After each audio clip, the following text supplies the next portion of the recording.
Well, welcome everyone. This is our very first chapters book club and speaker series. My name is Joni Parsons and I'm founder of Revel 11.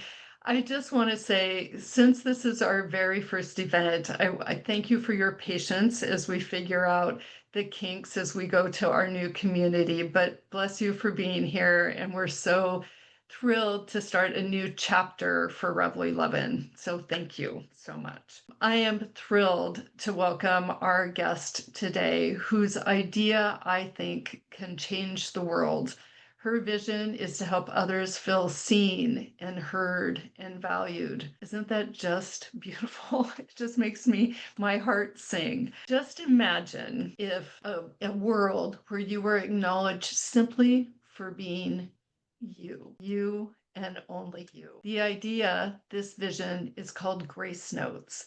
It's a meaningful way to connect with ourselves, with our loved ones, and our community. Not to mention having more meaning, connection, and purpose in our lives every single day. I'd like to call it a movement, a revolution of Grace Note. Grace Notes makes a difference in people's lives and honors and celebrates one person at a time in real time. Andrea, I'm so glad you're here today. I am unspeakably grateful. Thank you. So, Andrea Driessen is a TEDx speaker and creator of the Gracenotes global movement, Eulogies for the Living. A 3-time award-winning author and entrepreneur, her TED Talk has garnered more than 2 million, catch that, 2 million views. Based here in Seattle, Andrea is a longtime hospice volunteer and provides interactive keynote and workshop experiences designed to foster meaning, belonging, and connection in workplaces and communities across the globe. What a welcome opportunity for everyone in the world, Andrea. Thank you so much for being here. I feel very seen. Truly, I do. Thank you. First of all, were you shocked by the 2 million? Let's just start there. 2 million people have seen your TED Talk. Wow. It still hasn't. It just hasn't sunk in. I mean, honestly, you got to be kidding. The TED engine is a powerful engine. Well, you have a powerful talk, Andrea. Thank you. So let's just talk about the origin story of Gracenotes. Will you share that with us? Sure. So I was quite close to my dad, and long before he died and in the middle of his retirement, he was featured in a hometown newspaper story. We were in a small town in Wisconsin, and he sent a copy of the article to my siblings and me, and he just wrote a short note that said, well, it's better than having your eulogy read over a casket. That kind of took my breath away. But then I remembered that long before that, I had squirreled away a quote that I'd read somewhere about that embodied who he was. And I filed it away as a dad folder, thinking if I were to ever give his eulogy, I would want to call that up. And I'm going to read that to you because it's just a short quote. And I think since we're in a chapters book group, I think it's appropriate as someone who collects quotes from books. So it's from John Ruskin. He's a British architect. He wrote, when we build, let us think that we build forever. Let us not be for present delight or present use alone. Let it be such that our descendants will thank us for. And let us think, as we join one board to another, that a time is come when that wood will be held sacred because our hands have touched it, and that others will say, as they look upon our labor and wrought substance, see, this our father did for us. And my dad, so beautiful. It makes me cry every time. And my dad was a builder. He was a metaphorical and a literal builder of things. And so I got that it's better than having a eulogy read over your casket note. And I thought, well, I'm going to write him a living eulogy. I called it a living tribute, not to make him think I'm expediting his passing in any way. And I backed it up with all the things that I had known him to build. And that was, you could say, the first grace note. I didn't call it that, but then I later coined the word because no one wants to get a eulogy before they're passed. I wanted to make it non-denominational, ecumenical, just make it what it is. A grace note is something we get for not for something we did, but for who we are. It's our birthright. So that's the origin story. And then, so tell us your whole explanation, your whole idea around Gracenotes. And fill us in so that and we're going to be talking about this the whole hour, but tell us about what it is. Like it's such a powerful gift to someone. I've come to define a grace note a couple different ways, depending on the audience. So I both define it as a message of mattering. It's also, as you mentioned earlier, it's a eulogy for the living. And I think of it as distinct from a thank you card, which is something we get for something we did. Mhm. There's this beautiful Zulu word, and the word is Ubuntu, and it translates to I don't know who I am until you reflect it back to me. Because we learn so much about who we are based on how others see us. And so I believe that when we know how we matter, we can do more of what we're built for. We can live with more meaning, impact, and purpose. We can live into the legacies that others see possible. Just think again, I just want to reiterate, like people don't realize how much they matter. And by just this simple idea, this simple gift that you give of even two sentences makes someone realize that they matter and they're seen. You had mentioned, we had talked earlier on this call, but you talked about how you just wrote a quick note to a lecturer that you had seen speak. Could you tell us about that experience and how powerful just a couple of lines can be? Yeah, so it was just a couple of months ago, and I was at an event for event professionals, and I was sitting in on a panel, and a woman was, well, they were all good, and one woman really stuck out to me because she was very funny, engaging, relevant, and I'm just sitting there with my, average pad of paper that comes from a conference center, and I just wrote her a quick note that said, "Hey, your comments were so engaging and relevant and raucous, and you nailed it. Thank you." I think it was as simple as that. I don't have a copy of it. And I handed it to her, I smiled, and I walked away. And then I'm practicing for a program that I was doing for a client. And I'm practicing the part of my talk where I say, a simple note from your heart is something so powerful that people will keep it on their desk so that they can be reminded of the power of how they show up. I finished my practice session, checked my email. I've gotten an email from her saying, "Andrea, I still have your note on my desk. Would you come?" No one's ever done this for me before. She's a CEO, I should add. It's lonely at the top. Yeah. "Would you come and speak for my team?" So I'm telling you, just one data point here, an N of one for this one note. Look at the impact it made on a woman who you might just go and think, "Oh, she must know how she matters. She must know her secret sauce, her special juice." No, Mhm. you know what? We generally don't. No, we don't. And so that is one form that a grace note can come in. What are Yeah. some other forms? Yeah, I'm a firm believer in it being a physical object, so we can hold on to it. We can refer back to it, like this person did. That's ideal, but not everyone likes to write or put it down on a piece of paper. So it can be a video recorded spontaneously while we're walking down the street. It can be a voice memo we record when we're sitting on our couch. But it can also be a PowerPoint deck. It can be a word cloud or a drawing or a themed dinner. The medium doesn't matter. What matters is that we do it. Mhm. That's the key, that we do it. Yeah. So these are not just for adults, they're also for kids. Can you share some experiences that you've had by just having kids feel seen by I Grace can. Note? I'll give you another example. I don't have kids. I will say two things. A grace note can be a note for those of you on the call who have kids or nieces or nephews or whatever.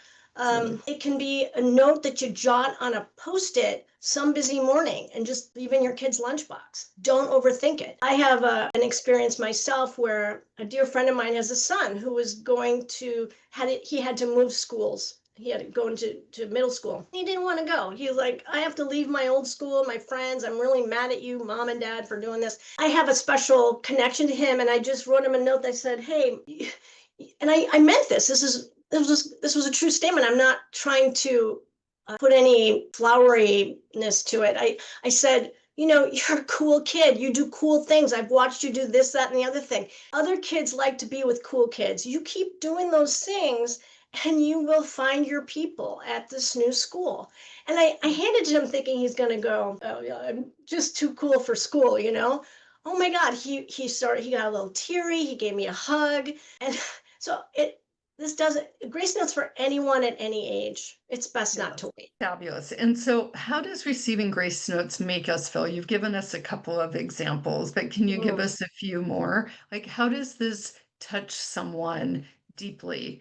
Because I believe they all do. And it doesn't have to be. I mean, I don't want to make it such a big deal that you have to make a difference in somebody's life, because just acknowledging that somebody's been seen can be the best gift ever. yes, absolutely. It really is more simple than we think. It can make someone feel, we are all feeling the uncertainty, the mean. We can try with these notes, we can, I believe, and I've seen it, so I'm not just blowing smoke, we can transform the mean we're feeling into the meaning we're craving. We are living in such uncertain times, so it's like an anchor we toss to people when they feel adrift. It creates less anxiety, a sense of groundedness when the ground is shifting under us. It can help us feel safe enough to reveal our truest selves, our very best ideas. It helps us feel psychologically safer. It gives us that sense of meaning when we're feeling maybe a lack of purpose in our work or in our home life. And when we know how we matter, we can do, as I said, more of what we're built for. We can feel more focused. We can rediscover our professional why for some people who feel they may have lost it. There's so many gifts in what you just said. The idea of feeling grounded was one Yeah.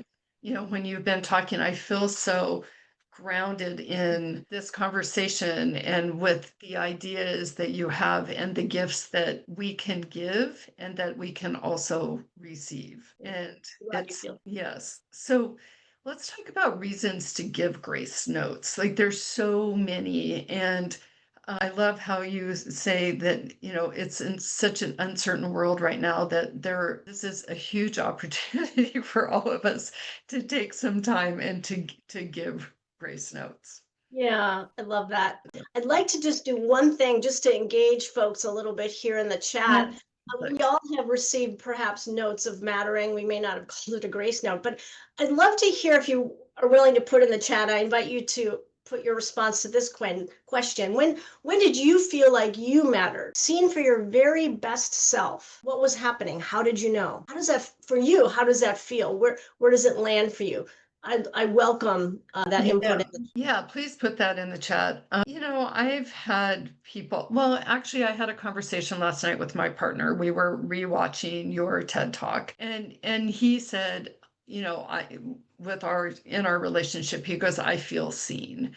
And Oh, it was such a beautiful moment to acknowledge, how you are on a day-to-day basis. And he goes, I feel it every time. And it makes me feel like I'm your partner, that we are engaged with one another, that you see who I am and acknowledge me.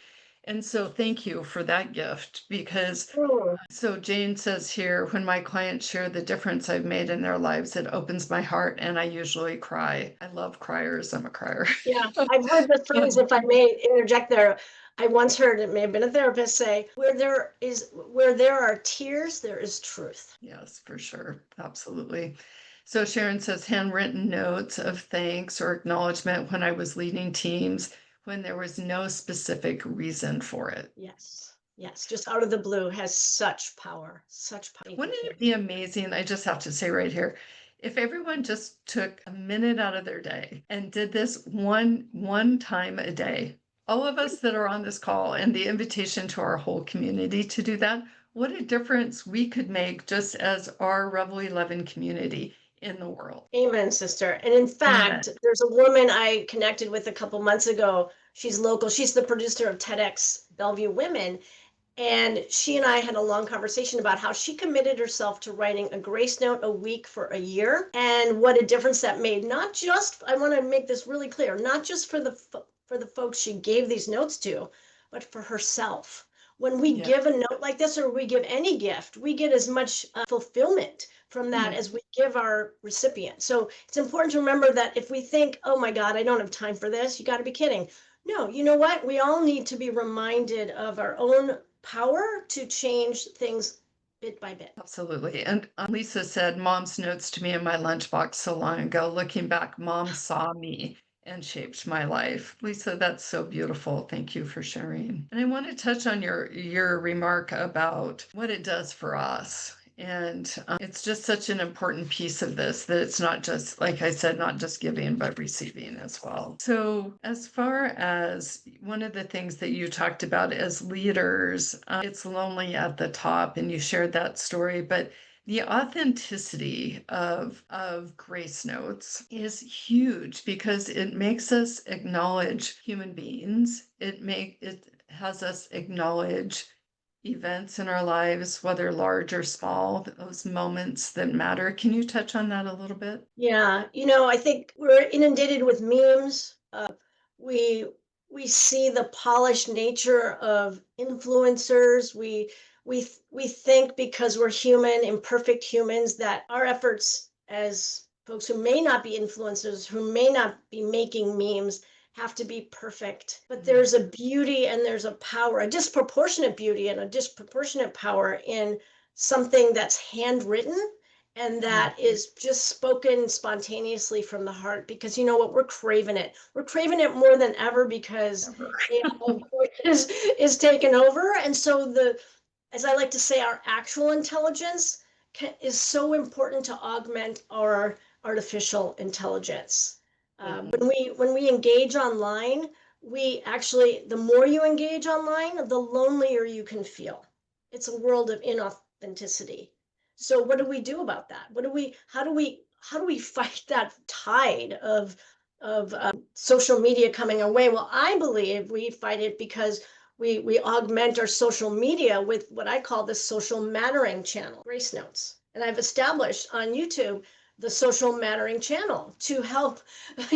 I'm one person, but I need all of you here, and I'm not kidding. Like, I need everyone here to be a part of that movement, because each of our Gracenotes can help stem the tide of all the inauthentic, mean comments that are made in opposition to our hearts, our beliefs. And Kim says here, usually one-on-one personal appreciation from people has had more value to me than public acknowledgement. That's so true. Yes. Thank you, Kim. And then we have talked about end of life moments as well with Grace Yeah. Notes. And you have been working in hospice for many years, and you've had experiences with people at end of life. And what have they wanted to know? Yeah, some may find it unusual. I really find being with those who are quite certainly near the end of their days to be incredibly fulfilling. And I also study death and dying. So it gets really simple at the end. And it's not just my own experience, the data support this too. When we're lucky enough to be conscious of our impending death, we want a couple things only, really. We want to know that we've been loved and we've loved well. It's that simple. And so our willingness as those who are not yet dying to reflect back someone's contributions and their, not even so much maybe how they contributed per se, but how they showed up, can help them feel peaceful and calm and ready to go. It is the greatest gift we can give someone. Our attention to one another is our greatest form of love. So how do we do that? We understand deeply that the Hollywood ending, where everyone gets an opportunity to gather around the dying person in their bed, and the dying person Doesn't always happen. So lucid that they're asking, they're receiving and giving forgiveness, and they're loving and they're articulate. Doesn't happen. What often happens is they go quickly and we're like, oh shit, I missed my opportunity. And so I'm telling you all right here now, we don't get to pick, newsflash, generally how we pass. So today's the day to take 1 minute to write a note of mattering to someone. And do you have some examples of those moments where somebody has taken time to talk to a loved one? I think you have an example with Sandy. Yes, I do. Sandy Stomato If you watch my TED Talks, in both of them, I mentioned Sandy's story, and we are so fortunate that she is here with us She's today. here today, Sandy. Thank you so much for being here and joining us. And Sandy has a marvelous, pointed, beautiful story about a note that she wrote to her mom before she was dying. And I'll just add before, as she's typing in the chat, Sandy and I go way back. We became fast friends at a Fast Company event. I guess that's perfectly appropriate. Fast Company, fast friends. And not long after my dad died, I was going for a walk with her. And I said, wow, I feel this incredible peace despite his having passed, because we were very close.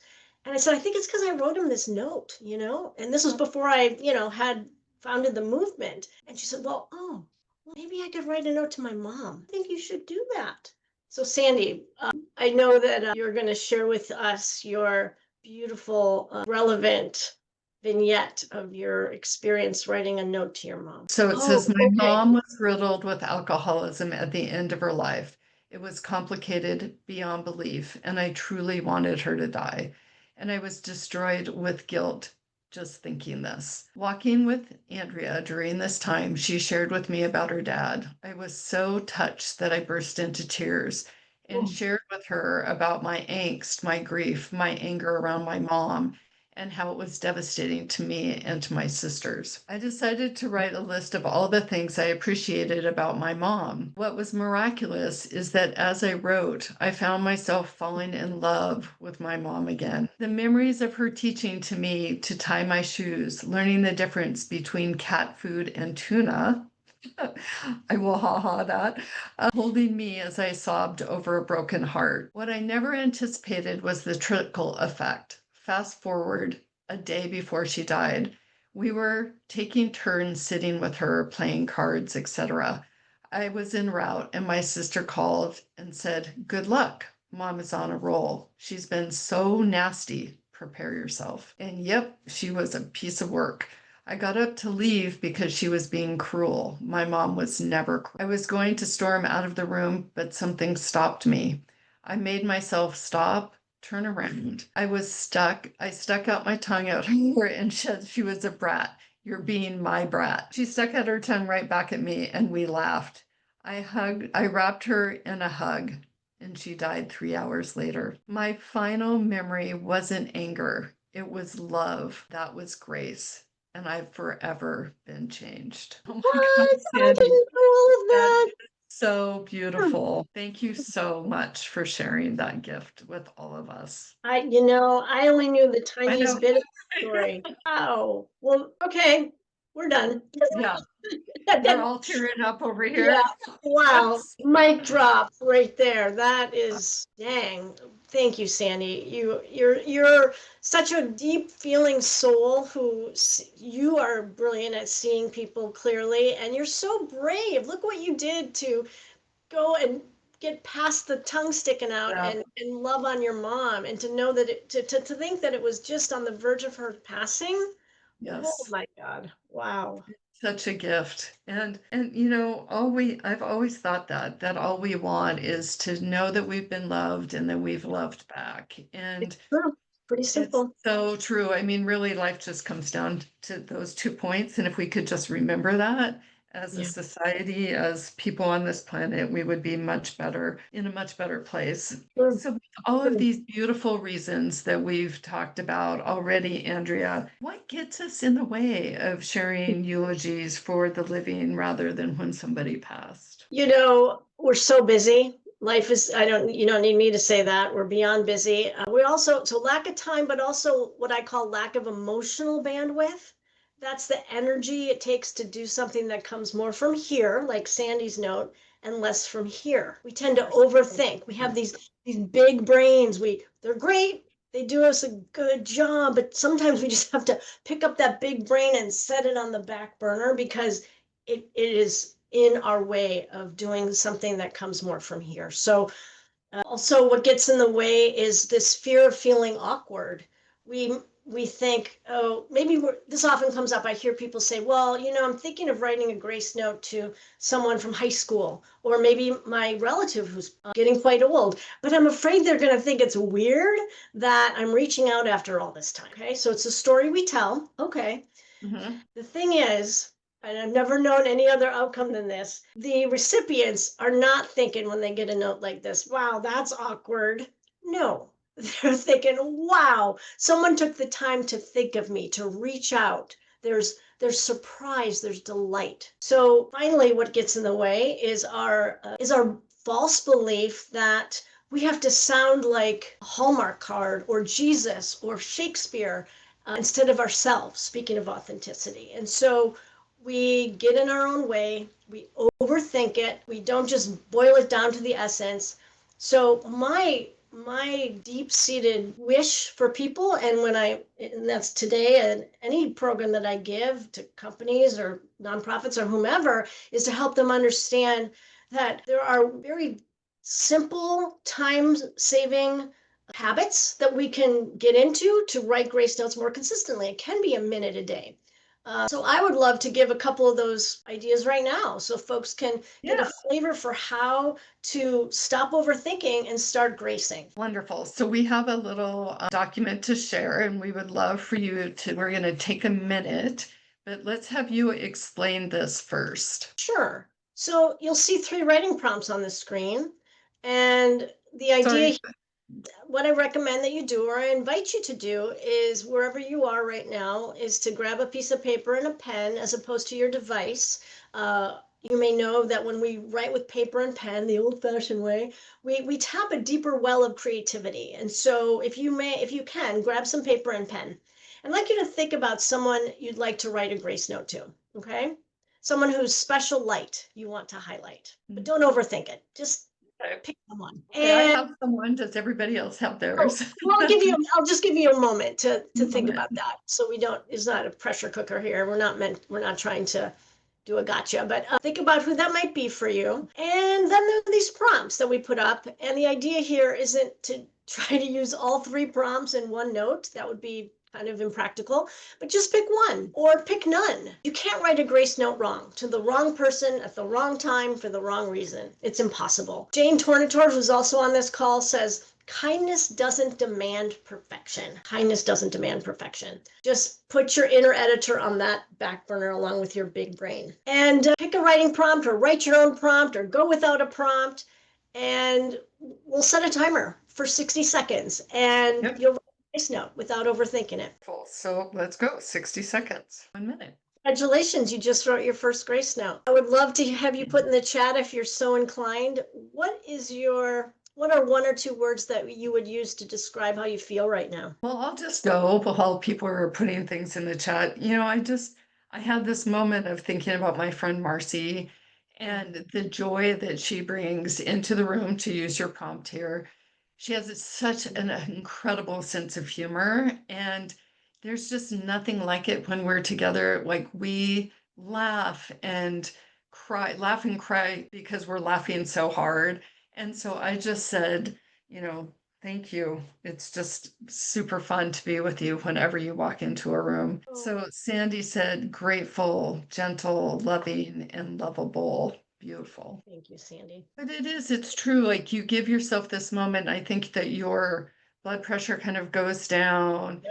You're grounded back to where you are again, here in this place, in this present moment, which we are so inundated, as you've mentioned, with all of these inputs, that it's so rare that we give ourselves even 60 seconds to be with someone in our mind and to be right there in that moment and to know that that would make a difference to her. And I'm going to send this to her after our talk today. Wonderful. One of the things that has struck me as we've been talking is that, I was in the media years ago, and a story at that point in time was about 3 minutes. And now if you look at social media, it's about 1 or 2 seconds. And the difference that makes to our central nervous system of, scrolling and doom scrolling. And, not only that, but then we have all of these other inputs that are coming in.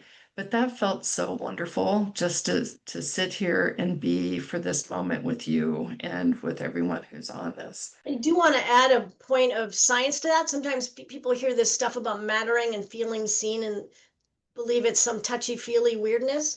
It's validated research. I call it collectively the math of mattering and the science of being seen. And a key bit of that science is you touched on the word, like you felt your blood pressure go down. When we are our vagal, they study a lot of the vagal nerve. It's a critical nerve in our system that regulates our physiology. And when we are seen and heard by important people in our lives, we physiologically feel calmer and safer. It affects our biology. On the other hand, when we are ignored or dismissed, we feel more depressive and distressed. This stuff is real. This stuff is very. I also want to add just a PS to those writing prompts. There are just 3 of about 20 writing prompts. And Kendra, if you could share the link to the writing primer, it gives folks about 20 other prompts that they can tap into to easily write a grace note on the fly without overthinking it. Also, and it's like 12 pages long. It's like slides. It's super easy to read. And so many times people get caught up. The other roadblock for people is that they're called to write a grace note to, say, an aging relative, but they're concerned, and I get this. It's an understandable concern that their living eulogy will be misinterpreted as an actual and premature and unwelcomed eulogy. So I give some ways to work around that in a way that is in integrity with us and the person we're writing to. That's wonderful. And then, you also recommend that, just scheduling that your time with yourself is so important, as we just said. Right. I mean, you're here. Everyone just carved out an hour today to be here. You put a meeting request in your calendar, and here you are. My belief is that when we can write a meeting request to ourselves that says Grace Notes moment, it can be 10 minutes a week or a day, so that we honor the value we place on this, and we carve out the time, or we do a habit swap. Let's say our habit is social media, or it's Netflix. Maybe just one time with one habit, we swap it out and we write a grace note instead. Again, not overthinking it, like just be practical. I just had this thought about, how wonderful this would be if, like, my partner Jordan and I would, like, after dinner just write one grace note and send it out every night. I mean, after breakfast in the morning. I mean, it's just Thank you.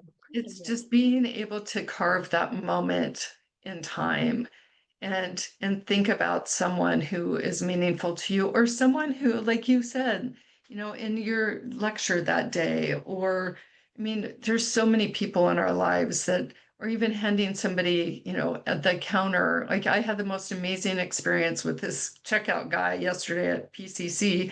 And, I actually did write a note to the company and told them about him. So I did do that yesterday. I wrote my first grace note yesterday. Fabulous. And it's those workers who can feel so invisible at work. And we've all had the experience of feeling invisible. We might feel it at work, or we might feel it in a customer service line or at a party.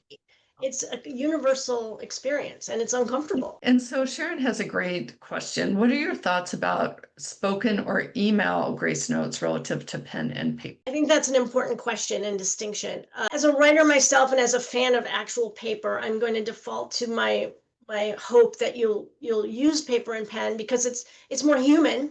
We need more humanness every day than ever. At the same time, I recognize if it's a zero-sum game and you just don't have the time, or you don't have someone's address, it's a practical roadblock.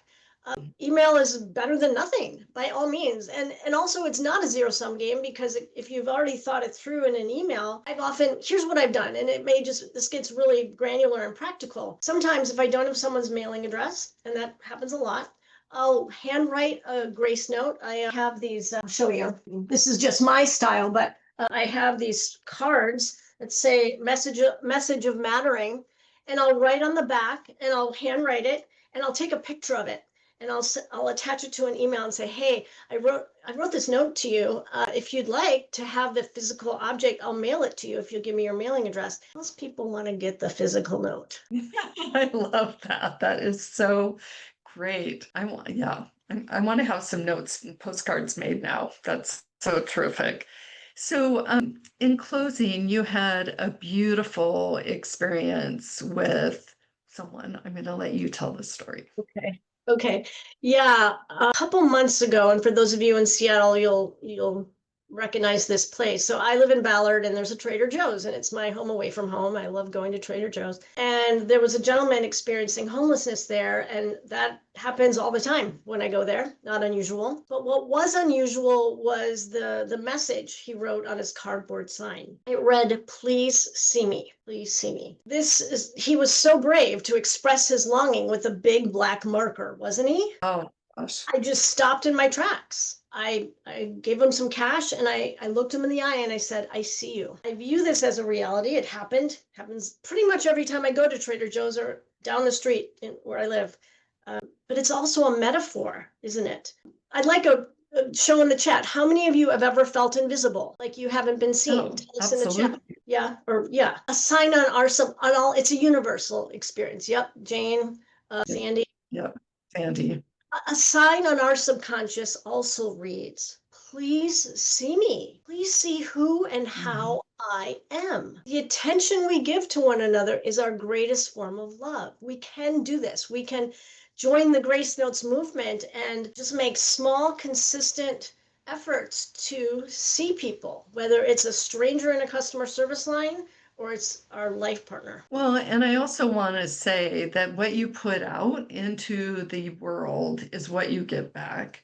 And so Yes. there's so much to that piece of, you giving him such a gift that day, Andrea, and him giving you a gift He as gave me well. the gift. Yeah. Yeah, absolutely, that we all need.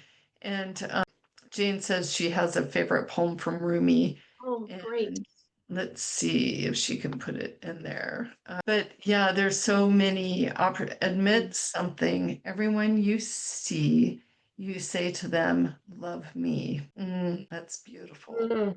So Did not true. heard that one. That's beautiful. And Thank you. and in this wicked, crazy world that we are living in, take a moment, everyone. This is the invitation right here to pause for a minute Yeah. and write a grace note and send it off as many times as you can in this world and make a difference every day. Andrea, I am so moved by your movement, your revolution of Gracenotes, and I want to share it in the world with everyone. And we will do that as much as we can through our community and all of the voices that are out there, that we will continue to share your mission and vision. Thank you so much. You're all revolutionaries here. And I ask all of you, and this is a true request, I would love to hear from you about your experience writing a grace note as both the sender and what happens downstream, as Sandy so generously shared. What is your story? What happened in your world when you shared a grace note or grace notes? It's those stories that help me to spread the movement more widely and make this more authentic and real. I'm a collector of stories, and so I am all ears to hear what you experience. Of course, you do not do this out loud, otherwise someone calls it the cops. But still, though, think about this great pull in to connect us. Why not become the one who lives with a full moon in each eye, that is always saying with the sweet moon language what every other eye in this world is dying to hear? People Amazing. everywhere are dying to be seen and heard, to know that Absolutely. they matter, and they're dying to get your grace note. We will change the world. Thank you, Andrea, and everyone Thank for you. joining us. Thank you so Thanks, much. everybody. Have a wonderful day. I did want to say there are more events upcoming, so check out on rebel11.com, also on our new platform. Our book of the month next month will be Kelly Casperson's new book called The Menopause Moment. And I'm so thrilled that she will be here on October 29th, sharing the evening with us at the National Nordic Museum. Tickets are still available. Please share with your friends. It's going to be, she is hot, hot, hot on a national level, talking about menopause, finally, perimenopause, finally, and then what to do after menopause, finally. Like, we're finally having these conversations, and I'm so thrilled that she'll be here in person. She's very dynamic. More than anything, she can educate us on all of the things that we need to hear about being a woman. And guess what? There's 1.1 billion women going through menopause of some sort right now in this very moment. So let's talk, let's get together, share the information, and thank you for sharing this time with us, our very first event on our Chapters Book Club and community series. Thank you, Andrea. Again, thank you, everyone. Have a great day.